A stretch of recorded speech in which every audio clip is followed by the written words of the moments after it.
ஒருவேளை இது ஆளுக்கு தகுந்த மாதிரி இந்த வியாதி வரும்னு நினைக்கிறேன். இதுக்கு பேரு என்னலாம் தெரியல. உண்மையிலேயே இதை பாக்குற யாராவது ஒரு பெரிய டாக்டர், ஸ்கின் ஸ்பெஷலிஸ்ட் யாராவது ஒருத்தவங்க இதை பாக்குறீங்கன்னா தயவு செய்து கீழே கமெண்ட் பண்ணுங்க. உண்மையிலேயே மீன் சாப்பிட்டு தயிர் சாப்பிடக்கூடாதா, இல்ல அது ஒரு சில பேருக்கு ஒத்துக்குமா, ஒரு சில பேருக்கு ஒத்துக்காதா? எனக்கு உண்மையிலேயே தெரியாம நம்ம திங்கிறதே விட்டுட்டேன். நானும் Facebookல தான் பார்த்தேன். Facebookல பார்த்தா சரி உண்மையா தான் இருக்கும் போல இருக்கு அப்படின்னு சொல்லிட்டு விட்டுட்டேன். இப்போ நம்ம பார்க்க போற வீடியோ மித் விசஸ் ஃபேக்ட் சீரியஸ்ல எபிசோட் 1. நம்மள நிறைய பேர் இதை உண்மைன்னு நம்பி பயந்துட்டு இருந்த விஷயம், கர்டும் நான்வெஜும் சேர்த்து சாப்பிட்டா அலர்ஜி ஆகுமா?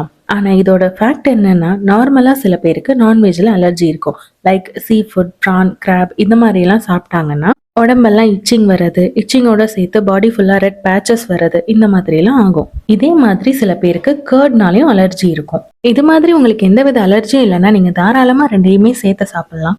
ஒருவேளை உங்களுக்கு அலர்ஜி ப்ராப்ளம் இருக்கு அப்படின்னா அது உங்களுக்கு நான்வெஜ் ஆலையா கர்ட் ஆலையான்னு ஃபர்ஸ்ட் ஃபைண்ட் அவுட் பண்ணணும். அதுக்கப்புறம் எந்த ஃபுட்டால உங்களுக்கு அலர்ஜி வருதோ அதை மட்டும் ஸ்கிப் பண்ணிக்கிட்டா போதும். அதர்வைஸ் நீங்க நான்வெஜ்ஜையும் கர்டையும் சேர்த்து எடுத்துக்கிறதுனால எந்த வித ஸ்கின் இன்ஃபெக்ஷனோ ஸ்கின் அலர்ஜியோ வராது.